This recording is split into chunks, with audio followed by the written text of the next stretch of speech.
Сайн уу манайхаа энэ өдрийн мэндийг хүргэе. Миний нэг хийдэг зүйл бол энэ туудан цэцэг байгаа. Тэгээд маш олон туудан цэцгүнд хийжсэн. Энэ бол 99 ширхэг улаан сарнаг бас хийжсэн.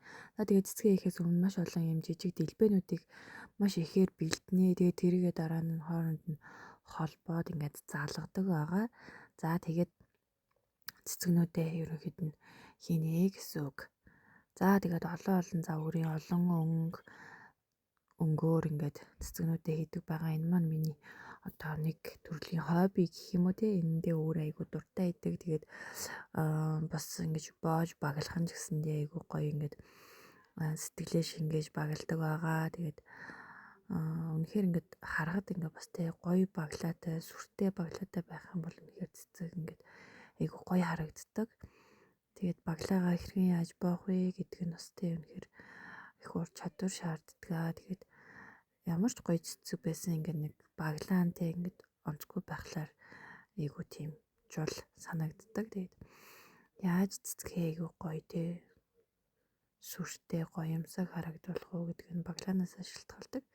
За тэгээд цэцгээ боож байгаа дундуур нь хоолой хийхгээ боссон яваараа камера онтрохоо мартсан. Манай охин харин тэр дундуур цвшааныг ашиглаад гэдэг шиг те камерны маань өмнө өөрийгөө сайхан бахан бицсэн байсан.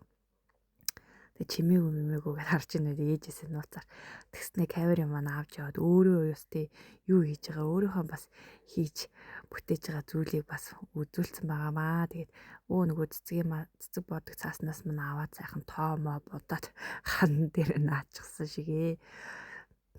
Тийм байсан. Тэгээд цэцгнүүдээ ингээд бэлдсэн. Одоо утгагүй шинэ жил болох чинь. Тэгээ шинэ жилээр бас хайртай дотны хүмүүсээ баярлуулахыг хүссэн хүмүүс байвал холбогдорой.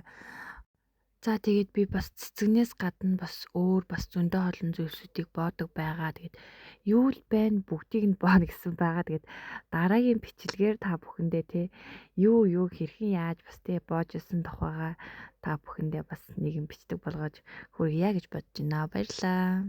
За баярлалаа гэснээр нь боллоо гэж те. Энэ бичлэг маань нэг цэцэгний тухай бичлэг болохоор өөрийнхөө хийсэн цэцэгнүүдээс бас багааныг ч гэсэндээ та бүхэндээ хуваалцъя гэж бодлоо. Тэгээд ингээд олон өнгийн гоё ингээд цэцгийн балаануудыг зөндөө гаргаж байсан байна. Ийм зүрхийн хэлбэртэй баглаа гаргаж байсан байна. Гал улаан сарнай.